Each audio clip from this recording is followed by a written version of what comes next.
Hello and welcome to this portion of the webinar series through ISPC, the Institute for Safety and Powerline Construction. Today we're going to be talking about lockout, tagout.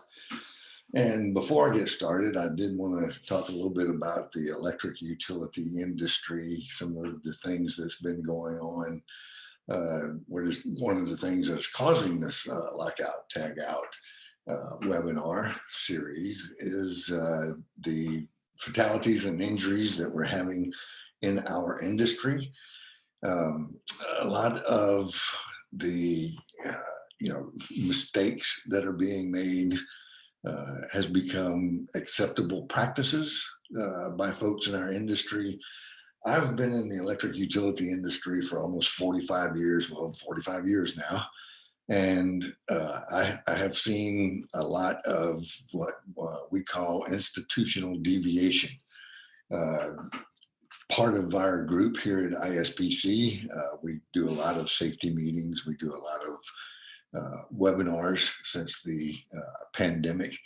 And we're just committed to trying to get the information out so that employees will be safe. And that's what this is all about.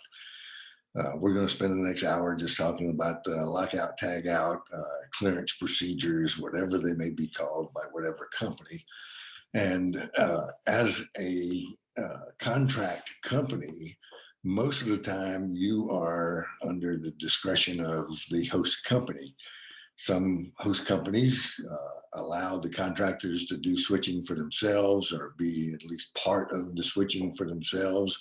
But most utilities do all of the switching and just tell you when it's safe to work. However, as an affected employee, and we'll talk about all that in a little bit, you do have responsibility to know where these switches are, where they're located, how they've been disabled or enabled to provide electricity or to de-energize a circuit and things like that. So that's what we're going to talk about today. And I just wanted to really emphasize the part of being safe. All right. Mac Turner, Jim Vaughn, and I are all committed to the safety of those in the electric utility industry. And that's just why we're here today. So, all right, when your pointer doesn't work. We work in an industry that on many occasions the topic of discussion is an injury or worse, a fatality that's happened in the workplace. And we do a lot of investigations and legal advising and things like that. A number of these have been due to the unexpected startup of a piece of equipment or release of stored energy. The electric utility industry back in the 1950s, shortly after World War II, when things were really expanding in the US, 50% of all of the electric utility workers did not make it through the end of the year. So I'm recording this close to the end of the year 2020, which is a rather interesting year that we have experienced here. And I know it has affected everyone everywhere. Even if you kept working, you still have been affected personally, or something somewhere has affected your year. And moving on into the next year, I don't know how many people may be in the room where you're watching this, but just look around the room and think back in the 1950s, doing the job that you're doing today, half of you would not make it to the end of 2021. So, just something to think about, the importance of what we do and how we do it. So we're going to talk a lot about switching and clearance procedures and things like that. Who regulates the switching and tagging procedures? OSHA Regulations 29, Code of Federal Regulations 1910-269, and that's the one that we're all familiar with. Those of us that work in the electric utility industry get everything from 1910-269, paragraph D. is where the lockout tagout procedures are in OSHA. OSHA 1910-147 is designed for general industry. The utility, although, gets a few breaks. That's why we got this paragraph in 1910-269. 1910-147 says, "Thou shalt lock," and that is it. You have no recourse. So if you have a cutout that you're going to open up and work behind, you can hang a tag on it, but it's just impractical to get in a bucket and go up there and hang a lock like a lock would actually do anything. So if an energy isolating device is not capable of being locked out, the employer's program, and this is your group, should have in its safety rules, safety manual, procedures on lockout, tag out, even if it is stating that you will follow what the host company's lockout, tag out program is.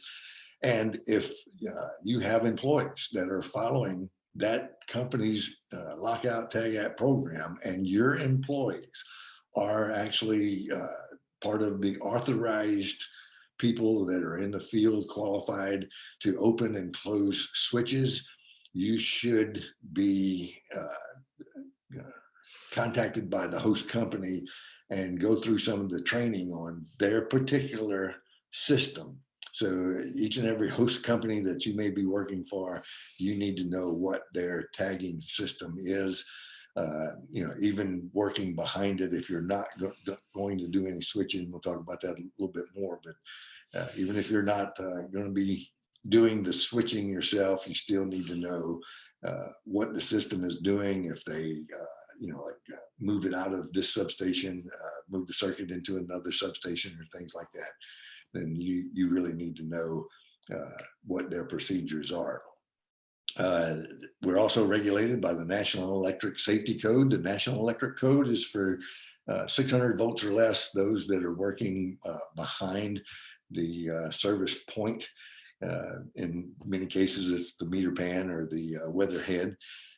So that's where the electrical regulations are. This is for the electric utilities, the National Electric Safety Code. What we'll talk about today is section 442, 443, and 444. 442 is actually the place where it talks about lockout, tag out, but switching also comes in these other areas. So we'll talk about that today. And your safety manual. Every company is regulated by OSHA and commanded by OSHA to have your own switching and clearance procedures, even if that says follow a host company or whatever. But all energy should be isolated, locked, or tagged. All right, what are we going to cover today?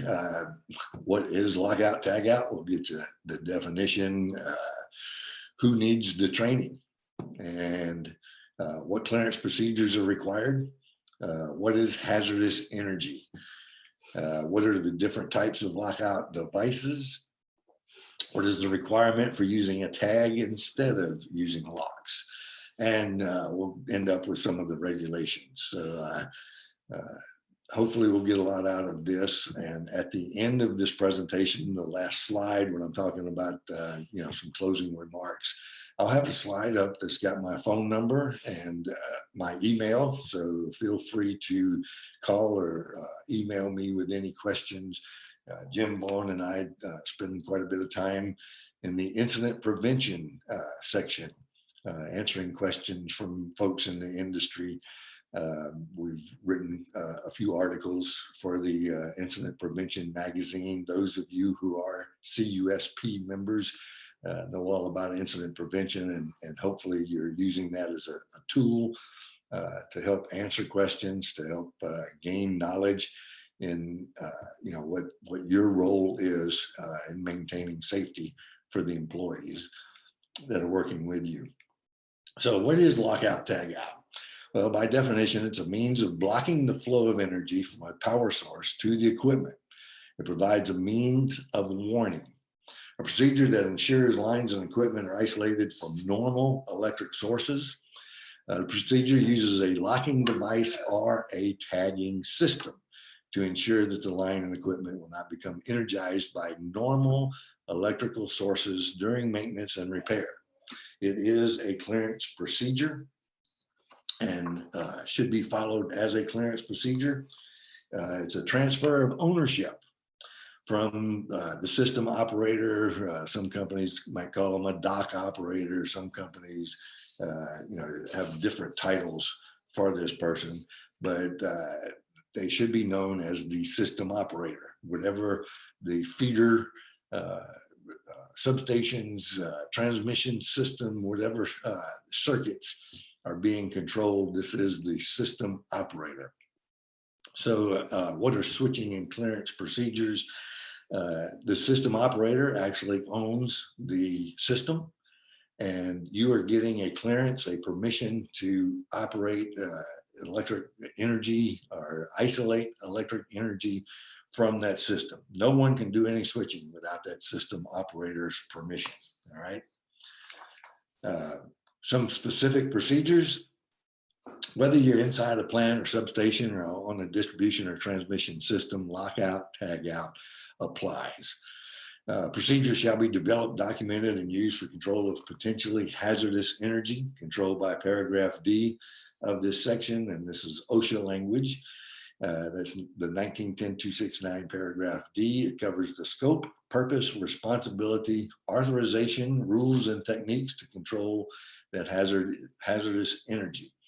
It is a specific statement of the intended use.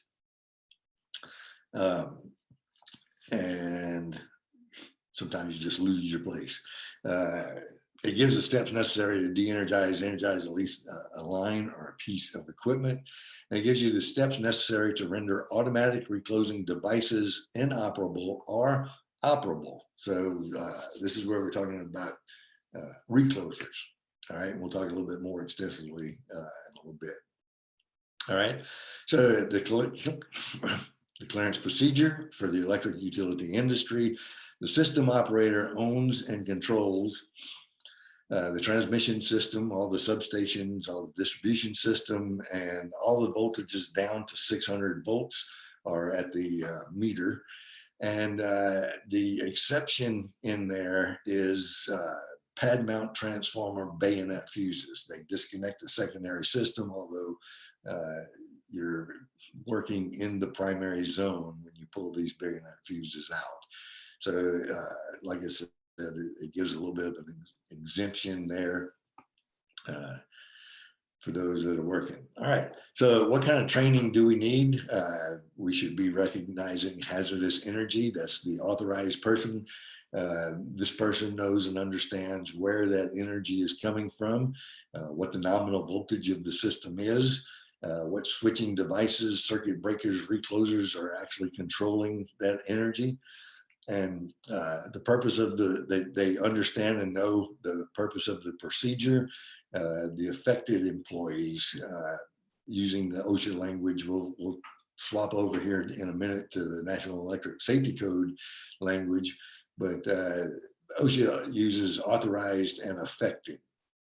Authorized is someone who has the authorization to do the switching from that system operator.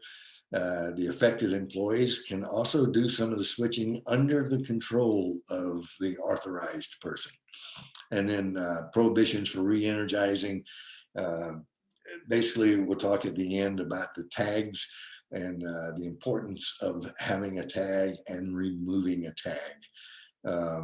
If you have someone who is told by a foreman or somebody to remove that tag and close in that cutout, gang operated switch, recloser, whatever it may be, if that person re-energizes that circuit without the authorization of the authorized or designated person from that system operator, then you have violated the switching procedures.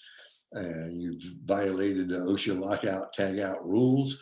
So very important that we understand all of the general employees who are being affected by this outage or working on this system must know what the consequences are And you must be trained in the importance of understanding tags versus locks. And we'll end up today on that.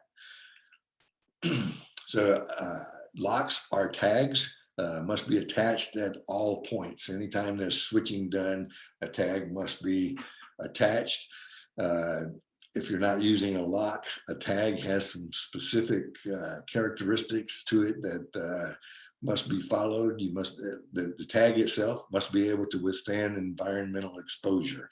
So if it's a cardboard paper type of tag and you have it on the device for 2 or 3 days and it rains, or you get a lot of heavy dew, fog, things like that, it may not hold up. So it has to be legible. It has to be able to stand up in the environment. Also, the type of pen that's being used to fill out the tag should also be able to withstand environmental exposure. It should be a substantial attachment.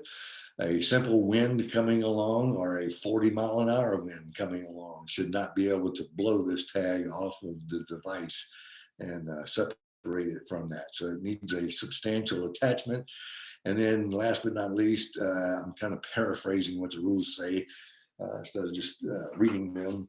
But last but not least, it should be standardized. So you see the red and white, the danger surrounded by black, that's a standard danger tag. Most of the danger tags must be red and white. Caution tags are usually yellow. I do know one company that uses some different colors, but they do a lot of training with their guys so that they know exactly what those colors mean when they get out into the system. So it has to be standardized so that all employees know by just a quick glance that this is a danger tag. It means do not operate. This may be a caution tag. Watch out. This could come back closed in, or it could be an area where we're just working behind, but we have no control over. So, it must be able to withstand. All right. Clearance procedure for the electric utility industry. If a qualified electric worker wishes to de-energize any part of the T&D system, they must make a request of the system operator, and then the system operator will authorize specific switches that they control to be opened or closed in some cases. The system operator orders the switches to be tagged for the qualified electric worker, which is the clearance holder, back to OSHA language. We'll get to the NESC language in just a second, which I think may be a little bit clearer, but anyway, the clearance holder, this is the person that has taken the responsibility and taken over control of the electric system, the equipment, the devices that operate it. All right. They issue a clearance to the clearance holder for a portion of the T&D system. So whatever part of that T&D system that may be worked on, we'll talk about substations here in a minute, but whatever part of that T&D system that may be worked on, the clearance holder is the one that has now taken responsibility. All right, let's talk a minute about switching procedures, which should be in your safety manual. OSHA, NESC, they're all generally similar in requirement. So I talked about the clearance holder, and now we'll kind of change the term over to designated person. National Electric Safety Code just likes that term a little bit better. So here in National Electric Safety Code 442A, talks about that designated person. They shall keep informed of operating conditions affecting the safe and reliable operation of the system, maintain a suitable record showing operating changes in such conditions. So they're authorized now to take control of the system. They are informed of operating conditions affecting the safe, reliable operation of the system, and they should maintain suitable records showing operating changes or conditions. Now, the designated person is not the one that has to do all of the switching. They can get authorized people, uh, out on the system. So, you don't have one person that has to drive 4 miles to open a switch or disable a recloser or, whatever device may be utilized. So that person could be the one that's in the substation and in control of all the switching and communication by either cell phone or radio, but they do know exactly what's going on, how it's being performed. Um, so authorization from the designated person shall be secured before work is begun or in the vicinity of transmission, distribution lines and equipment, are interconnected feeder circuits, and or where circuits are to be de-energized at the substation. So this designated person shall be notified when such work ceases. All right, that was a long one, so I had to read it. I'm sorry, but the designated person is the one who has the authority. All right, now a qualified person. What's the difference between a designated person and a qualified person? Well, qualified employees shall obtain authorization from the designated person before switching sections of the circuits. So in the absence of specific operating schedules, like for instance, a system operator may set up to a designated person at 8 a.m. You will close in this switch at 8:05 a.m. This other qualified person shall open this other switch. And of course, the communication is, still has to go back and forth, but this is predetermining some of those switching procedures. So in the absence of specific operating schedules, employees shall secure authorization from the designated person before opening and closing supply circuits or portions thereof, or starting and stopping equipment affecting the system operation at stations. So that qualified person obtains authorization from the designated person. They're able to switch feeder circuits, able to move things around, and they're to notify the designated person when authorized work ceases. So when we are finished, this is where we let the designated person know exactly what has gone on. All right. It's going to be kind of convoluted here because we're going to talk about re-energizing after the work is complete. And then we're going to go back because the National Electric Safety Code doesn't have everything in chronological order. So we're going to go through the rules and we'll kind of double back and forth, which will help with your training. It helps to reinforce what I've already talked about so that you can help understand it a little bit better. So re-energizing after work. Instructions to re-energize equipment or lines that have been de-energized by the permission of the designated person shall not be issued by the designated person until all employees who have requested the line or equipment to be de-energized have reported to be in the clear. And this is all employees. Now, where this gets to be important is in restoration efforts. We may have one company that has 2 or 3 or possibly even 4 crews that are all working on the same circuit. The transmission lines are down, the substation is not even energized, but it may become energized at some point. So we have the designated person who is in control of this circuit. There's 4 separate crews. That designated person should know who all of those authorized and qualified people are. You should have a list of names of who is on the job. So like for instance, if the safety guy or if Tony shows up out on the job, you need to let that designated person know that I am on the job. If I get into the work area, just showing up, I might be a half a block away outside of the work area, then you can use your own discretion. But if I do come up onto the job site, I should be included in the tailboard conference, and I should be added onto the switching procedures because now I am an affected person. So when we're going to re-energize If you have 2 of the 4 crews have completed their work, they've gone up to whatever point they're supposed to, and everything is complete, they will let the designated person know that they are in the clear, but there will be no re-energizing anything until everyone from the other 2 crews checks in and lets them know. So sometimes you may be on a long circuit that has a couple of gang operated switches or reclosers.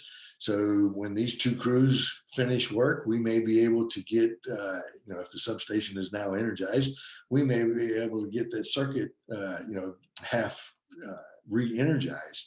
So we can't re-energize up to an open switch, even if we have other employees that are working behind that open switch, until we know that they are all in the clear.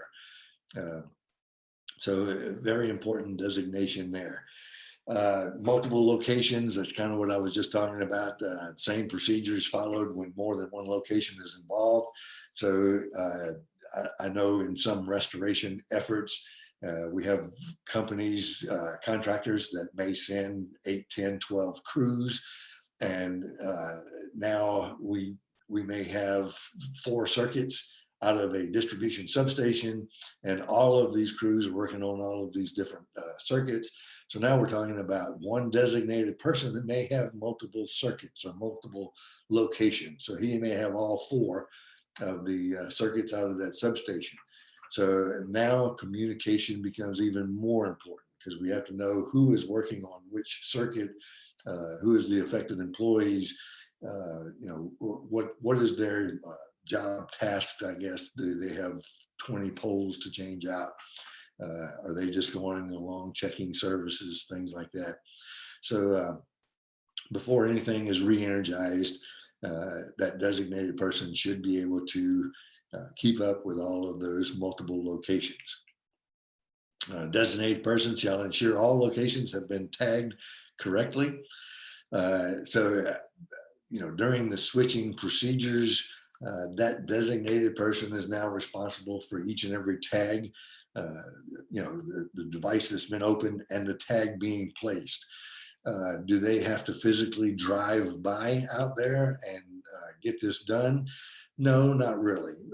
They have to be able to trust those authorized people that they have placed the tag in the correct place, and that the tag was signed properly, documented, put on correctly, and won't be falling off. So when switching procedures involve operation of switches or disconnects at more than one location or substation, written switching procedures should be prepared and in the possession of each person performing the switching. So very important. I'm not going to just tell you to go to 502 at address such and such and switch 508A at such and such. I'm going to have it written out so that everyone is clear and understands what those procedures are.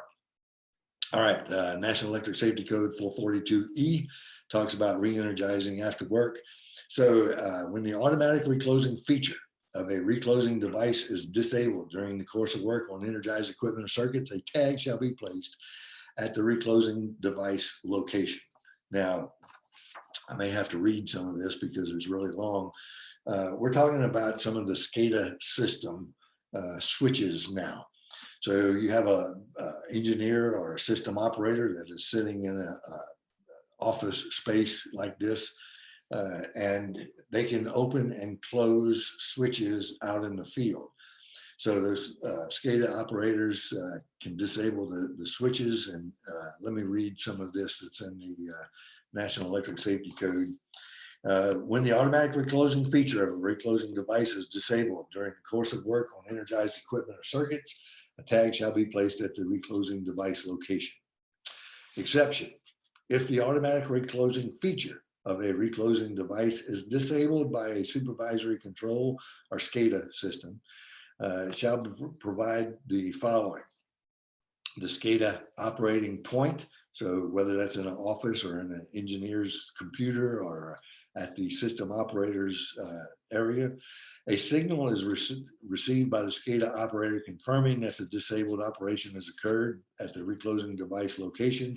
So most of your operation centers like this, they have the computer screens that they're looking at, but most of them have also a very large board that has all of the circuits on. So if they disable a device, it should come up with a tag on that device so that some other system operator doesn't come in and say, oh, I think we lost a recloser. Let me go ahead and close that back in. So they should have tags in their system as well. And this is what the National Electric Safety Code is really emphasizing here. All right, so once that automatic device has been opened or closed in some instances, we still have to send an employee out to that device to verify that it's been opened. And if it's a recloser, we need to open at least the line or load or both line and load disconnects, because you can't look at a recloser and tell if it's open or not, just if the yellow handle is hanging down, or if the control center at the bottom, you look at it and it shows to be tripped, or the system shows to be open, you cannot see it. So you still have to physically open and close line and load disconnects, or one or the other, depending on what the host company requires. All right, a signal flag or other display is used in such a manner as to alert any potential on-site operator that the reclosing feature has been disabled, and required tags placed on the equipment out in the field. So there you have it. If SCADA is used, the devices must be tagged in the field after verification. Switches and disconnectors, the National Electric Safety Code 442F talks about restoring circuits after an automatic trip. So if we have a recloser that has tripped, say, for instance, 3 times and is locked out, restoration of service after automatic trip when circuits or equipment upon which tags have been placed open automatically. The circuits or equipment shall be left open until reclosing has been authorized. So, for instance, we've done some restoration work. We've changed out a few poles. We have this part of the circuit ready to go back on. SCADA wants to operate this recloser instead of us out in the field. So everyone is in the clear. We have the SCADA system put the recloser on one shot. They close it in and something is wrong. It opens back up. Well, we can't just reclose it and say, hey, let me try it again. Okay. So this is the authorization that the National Electric Safety Code is talking about. We either have to patrol the line again or get special permission from the system operator and that designated person to make sure that the lines and equipment are safe for restoration. All right, again, authorized by the designated person. When circuits open automatically, local operating rules shall determine in what manner and how many times they may be closed with safety. So just another way of what I just said. We may have to, some companies require that you patrol the line again. I do remember one time in my career working for the host company utility, we had a recloser that opened up, and I went to the substation, called the system operator and told them, verified which circuit there was 3 circuits out of this little small substation. I verified which circuit was actually open, what recloser was actually open. And I told them on the radio that I was going to go and patrol the line. And the system operator said, oh, no, Tony, just hang on. We'll wait and we'll go ahead and try it one time. And I said, well, it went through 3 operations and it locked out. So we do have a good ground fault. It's showing, we have targets that's showing A phase and ground. So we do have a good fault on the line. And he said, why don't you try it? And I told him again, why don't I patrol it? And sure enough, when I got down almost to the end of the line, it took about 30 to 40 minutes to patrol the entire line. We got down to almost the end of the line. A large tree limb fell out of a tree that was kind of overhanging the road. The field phase was the A phase, and the tree limb landed on the A phase and ground and burned the line down. So now we have a line that is laying on the ground, and this system operator told me to re-energize the line and try it. So I got the bucket out. We get the line picked up. Well, I went and opened up a switch, and it was just that simple. Opened up 3 cutouts feeding this little tap. Left about 4 customers out of lights. Went back to the substation, got all the rest of the lights back on. But sometimes field experience can help that system operator make a good decision. So we need to be trained and know what we're talking about out in the field. So when they open automatically, there's usually something that is causing that. All right, repeating oral messages, very important when we get out in the field that we repeat oral messages. Each employee receiving an oral message concerning the switching of lines and equipment shall immediately repeat it back to the sender, obtain the identity of the sender. This is Tony Boyd. I am at switch 502. I have just opened switch 502 and all 3 blades are in the clear. I have an open point. The system operator or designated person, whichever one I'm talking to, should come back and say, okay, Tony, we have verified that switch 502 is open and all 3 blades are in the clear.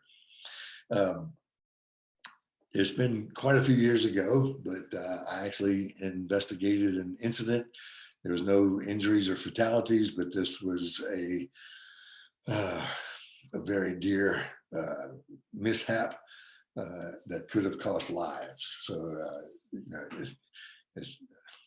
it was something. So anyway, real quick, the scenario: we have a small substation, we have a distribution substation, we have 4 circuits coming out. They are all the same number. It's switch 332. A, B, C, and D. A little storm came through that night. The host company person that was on call received a call that 2 circuits out of the substation were opened up, and it was quite a windy storm that came through. So we had a large tree limb on the B, as in boy, circuit. Landed on it, and it was right next to a pole, and it broke the cross arm. It was still in the clear, but it was a hazard, and they had to change the cross arm. It was off road, so they had to get a bucket to it because of the storm. They were going to have a challenge of getting the bucket in there. The D circuit actually went across a large field, and it had a broken pole out in the middle of the field. So this guy calls the contractor, and they go and they load a pole. He takes them out there and shows them where the pole is. This pole has a double circuit. It's a 34.5 kV circuit on top, a 13.2 distribution circuit on the bottom, and the pole just needed to be replaced. It's out in the middle of the field, no equipment on it. So they could actually pull the stub, widen the hole, put the new pole in, and then come back up with both circuits and tie everything in.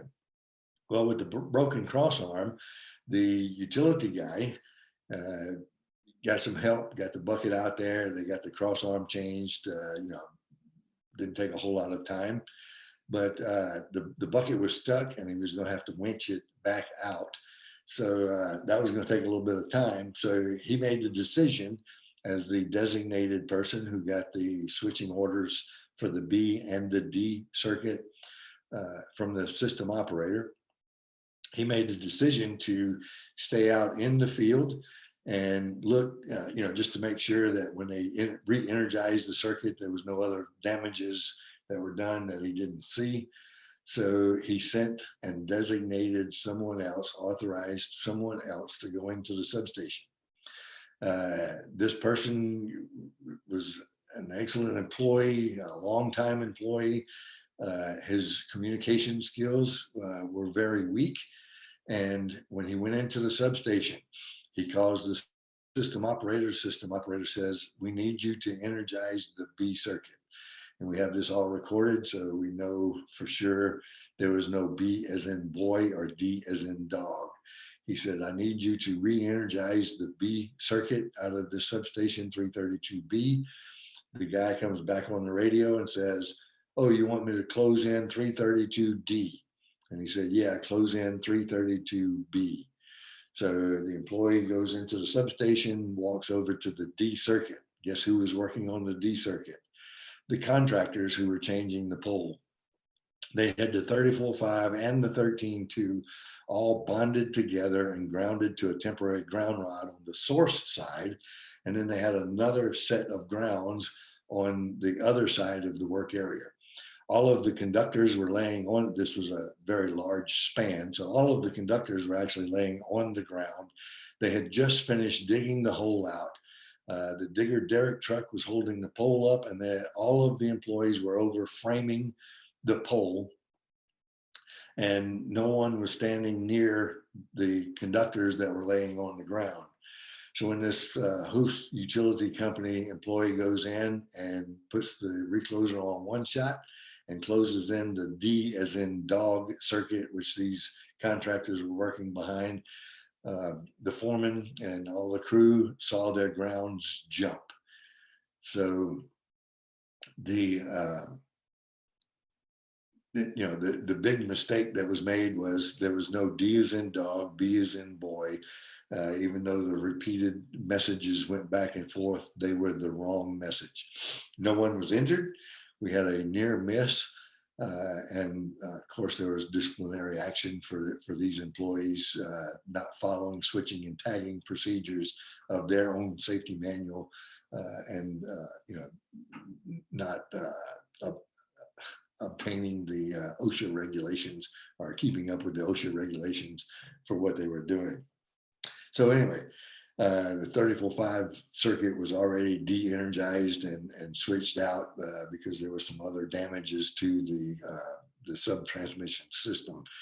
So anyway, all 6 conductors, and it had a static and a system neutral, became energized.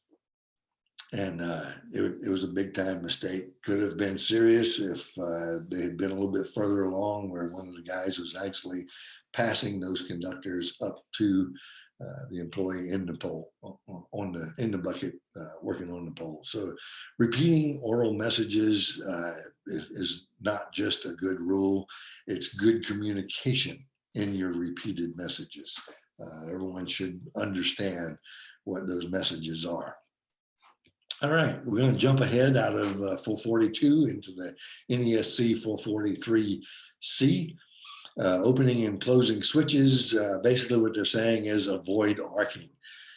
We do have some gang operated switches that do not have arcing horns.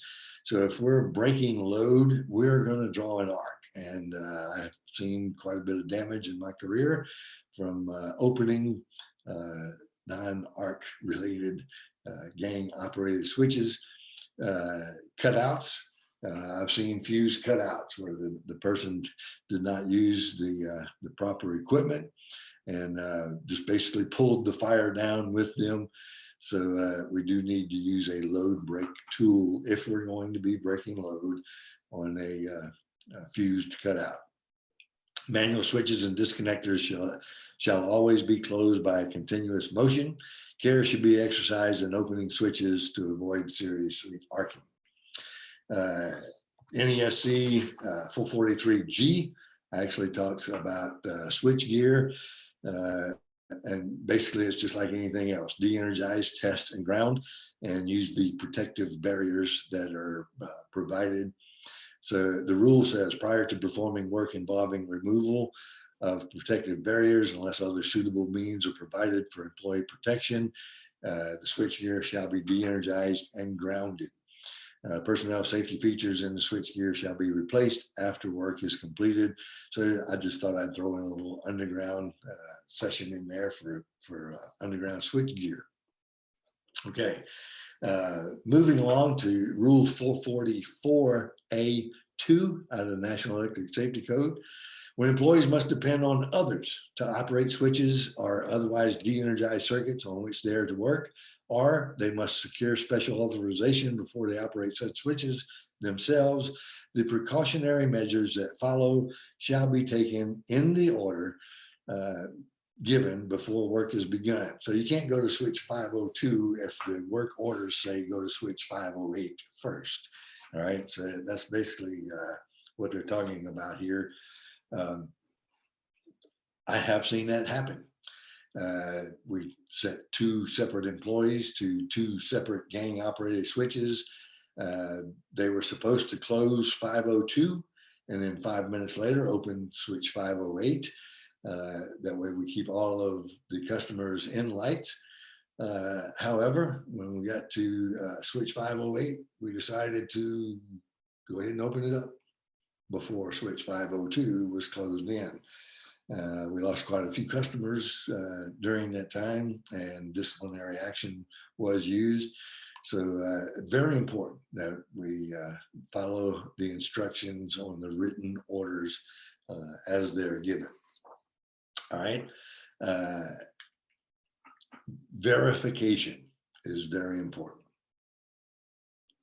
Okay, we must verify the switching order that has to take place. Employees request, this is what they talk about, National Electric Safety Code 444B. The employee in charge of the work shall apply to the designated person to have the particular section of equipment or lines de-energized, identifying it by position, letter, color, number, or by other means. So, basically, you can see the rules. 442 talked about lockout, tagout. Here's what you do. Here's how you tag. Here's how you re-energize. Here's how you treat the employees. 443 was talking about some specific, here's some things to look for, some hazards to be aware of when doing overhead switching, underground switching. And now 444 gets kind of back into when an employee needs a line opened up. So for instance, you have a contractor crew that is working downline. Things have changed. Now they need the line de-energized to be able to work on it. We can no longer work on this line energized safely, so we have to de-energize and maybe take out a few customers. So this is just the National Electric Safety Code language talking about the employee requesting that this line be de-energized. So we have to be specific, talk about what line needs to be energized, who may be affected by the energization and or de-energization and things like that. All right, so that's where the foreman and the designated person has to work together, basically with the system operator as well, so we know what lines are being de-energized. Operating switches for 44C. Operating switches, disconnectors, and tagging. The designated person shall direct the operation of all switches and disconnectors through which electric energy may be supplied to the particular section of equipment and lines to be de-energized, and shall direct that such switches and disconnectors be rendered inoperable and tagged. If switches that are controlled automatically or remotely or both can be rendered inoperable, they shall be located at the switch location. So basically, if we get a SCADA operator to open up, again, just re-emphasizing what we've already talked about, we still need to go out, verify that the switch has been opened, and place a tag on it. So the designated person directs the switching and the tagging. The designated person also records the switching. He may be given a record of the switching procedures from the system operator, but he is now in charge and should be recording and verifying if 502 is supposed to be closed in before 508 is opened. He should be taking his pen and going through recording was Tony at 502 or was Billy at 508. He should have all of that information recorded. Now, if it is impractical To render such switches and disconnects inoperable, then these remotely controlled switches also be tagged at the points of control. A record shall be made when placing the tag, giving the time of disconnection, the name of the person making the disconnect, the name of the employee who requested the disconnect, and the name or title or both of the designated person. So basically all of this information is on the tag in case something happens to that person. All right, so now that we have verification that everything is de-energized, we have to test for absence of nominal voltage, and then we can place our grounds. So here is where the National Electric Safety Code has added some OSHA language. And here it is: temporary protective grounds shall be placed at such locations and arranged in such a manner that affected employees are protected from hazardous differences in electrical potential. We do a lot of grounding training here at ISPC. Jim Vaughn is one of the best in the industry at explaining some of the grounding principles that we all really need to understand in our grounding procedures. Basically what I'm saying is the terminology right there that I mentioned, arranged in such a manner.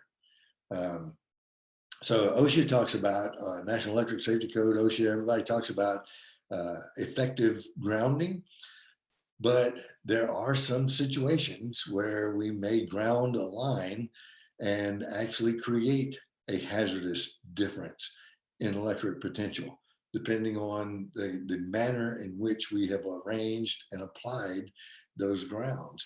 So we need to understand what grounding is, what grounding does, the principles that may affect us. So that's a whole separate 4-hour webinar in itself. The only exception that the National Electric Safety Code gives us in this is alternative work methods. All right, so very important term right there. It's called work methods, such as isolation of equipment, lines, and conductors from all sources, including induced voltages, may be employed when the employer has assured worker protection from hazardous differences in electrical potential. It wasn't too long ago, we had an electrical fatality on a single phase grounded line. There was a pole down at the end of this little short single phase circuit. The crew went in, they got permission from the designated person to open up the cutout. They actually took the cutout door, nailed it at the bottom of the pole, placed the tag at the cutout, another tag around the pole at the bottom. So now this tagged out single phase line was very visible. They went down the line at each house. There were several generators that were on. So they checked and made sure each generator, the meter was unplugged. And they also went to the transformer and opened up the cutout feeding the transformer so that there could be no backfeed. So in this crew's mind, they had everything totally isolated and it was grounded at the source. It was only about 5 spans, so it didn't go a whole long way. And so they were able to keep their eye. They could even see the tag that was on the line from their work location. Well, when they finished changing this pole out, it didn't take a whole lot of time. They got back to where the grounds were, and the neutral had a little bit of extra sag on it. So the foreman told the guy in the bucket he was going to go up and take the grounds off. The foreman said, hey, let's get a sleeve out and let's go ahead and pick that neutral up. So now they're working behind the grounds. Well, in the meantime, they didn't know it, but 4 houses down on the right-hand side, there was no generator there. It was only one customer, so that they did not pull the cutout for this one particular transformer. The house, the guy was out of lights, so he went down to wherever and he bought a generator. The guy that sold him the generator also sold him an extension cord, told him, hey, if you turn your AC off and any 240 volt appliances, if you turn them off, You can take these two male plugs, plug it into the generator, plug it into your wall, and you'll have lights and fans and refrigerator throughout your whole house. So you do have to decrease some of the load, but here's how you can do it and sleep comfortably tonight. So this guy gets back to his house, opens up his garage, which is on the back side of the house, and cranks up the generator, plugs it into the wall. And when he turns the generator on, it kind of chokes down a little bit and quits. Well, the ground was still on. In the meantime, he checks everything out. This guy in the bucket cuts the neutral. He has his rope blocks on it. He picks up the slack. He cuts the extra wire out, and he's holding both ends of this grounded line. When this guy cranks up his generator again, turns it on, and back feeds 7,000 volts to one side of this neutral because it was still grounded. The primary was still connected through this ground to the system neutral. So the back feed came, grounded on one side, 7,000 volts on the other side, and we had a fatality. So the crew thought that they had everything isolated, and some of these simple things can happen. Switching and tagging is in our industry a lot of times taken for granted. So we need to make sure that what we do and how we do it is always the right way to do it. After equipment and lines have been de-energized and grounded, the person in charge and those under their direction may proceed with work on the de-energized parts. So 444E just talks about being able to go to work. Each additional employee in charge desiring the same equipment or lines to be de-energized shall follow the same procedures. Each crew or work location shall obtain their own clearance, even if it involves the same clearance points. So for instance, this is the language that's just saying we have one crew that is working on this circuit. Now another crew comes along, you have 10 poles to change out, and we need this circuit up as soon as possible. So we're going to bring in another crew. This other crew comes in and they have the exact same clearances. We don't want them working on the same clearance. We want them to have their own clearance because they'll be at a different work location than the original clearance holder. So that's what this is talking about.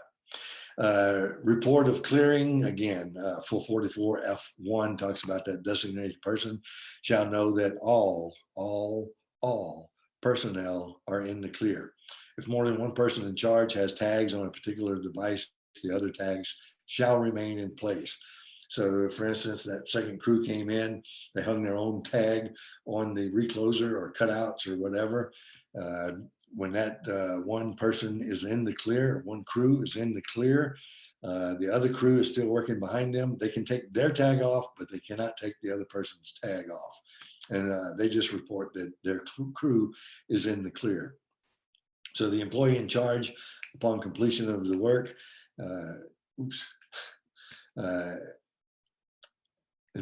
in charge of the person ensures that all persons assigned are in the clear and all tags have been removed. All right. The designated person's permission, the employee in charge who received permission to work may, if specifically permitted by the designated person, transfer the permission to work and the responsibility for persons by personally informing the affected persons of the transfer. So for instance, this person who is the authorized person working for the designated person gets sick, they must leave the job site. They can transfer, but it has to be an authorized transfer from the designated person. So, and then any other crews that may be working on this circuit shall also know that this has been transferred. So we need to keep up with who has control. And like I said in the very beginning, system operators have control of the entire system. The designated person then takes control and authorizes other folks to take control of certain areas.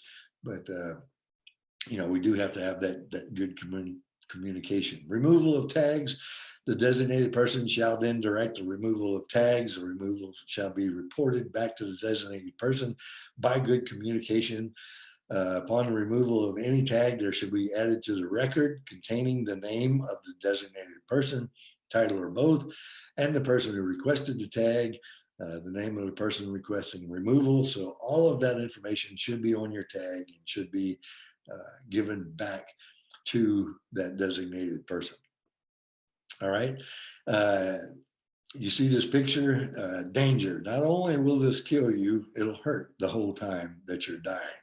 So lockout, tagout is highly important. The removal of tags, name of the person requesting the removal shall be the same as the person requesting the placement of the tag, unless it has been transferred. If it's been transferred, all of this documentation should be at that designated person and at that system operator. All right. Sequence of re-energizing. You want to make sure you're taking grounds off so this doesn't happen before you try to re-energize anything. So the sequence is usually just the opposite of the way that we've placed everything together. For de-energizing the system. So only after all protective grounds have been removed from the circuit or equipment, after protective tags have been removed in accordance with Rule 444G that I just read, at a specific location, may the designated person direct the operation of switches and disconnectors at that location. All right. We're going to finish up here with a little bit of OSHA language. OSHA treats transmission distribution systems different than other systems found in general industry or even in the electric utility industry itself. So basically what they're saying is transmission distribution lines and equipment are installed outdoors and are subject to being re-energized by means other than the normal energy sources. So OSHA does give us permission to use tags, but every employee should know that these tags are to be treated exactly as a lock. If you don't have the key, you can't remove the tag. So, very, very important that all of our guys that are working out in the field know that. Lines are subject to be re-energized from either lightning, induced voltage, contact with other energized lines. A lot of times things are getting congested. We have two different utilities who may have lines on the same pole. One line may be energized, the other line de-energized. So we still may have some even distribution induced voltage hazards that we may be working on. Generators, I just mentioned the generator example, cogeneration. We have some substations that are controlled by two separate companies, and they each have circuits that are coming out of one substation. So even though we got something de-energized from one host company, it may not be de-energized from the other host company. So we have to have all of that information ready, handy, so that everyone remains safe. That's about all I have for lockout, tagout. Hopefully you guys were able to get the information that you needed. There's my name, Tony Boyd, 318-792-7435. You can take your phone out and take a picture of this so that you keep it on handy if you have any questions. So being contractors and working for host utilities presents, some different challenges for us and things that we've tended to take for granted.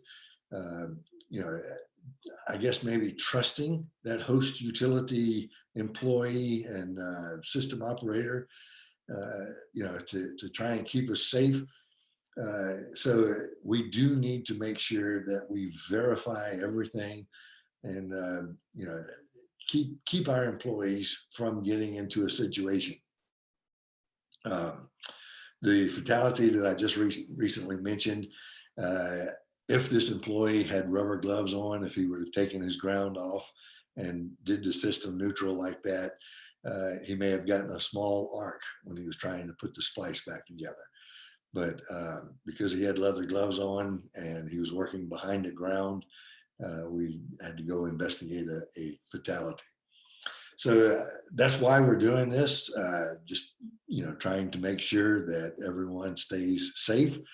And, we don't ever want to have to come to your company and investigate a near miss, or especially a fatality or serious injuries.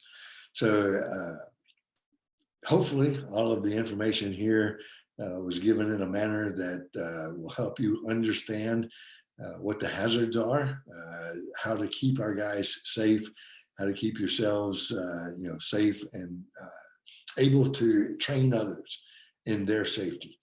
So that concludes the webinar for Lockout, Tagout. Like our Looney Tune friend says there, that's all, folks. So this is Tony Boyd, hoping that everyone stays safe.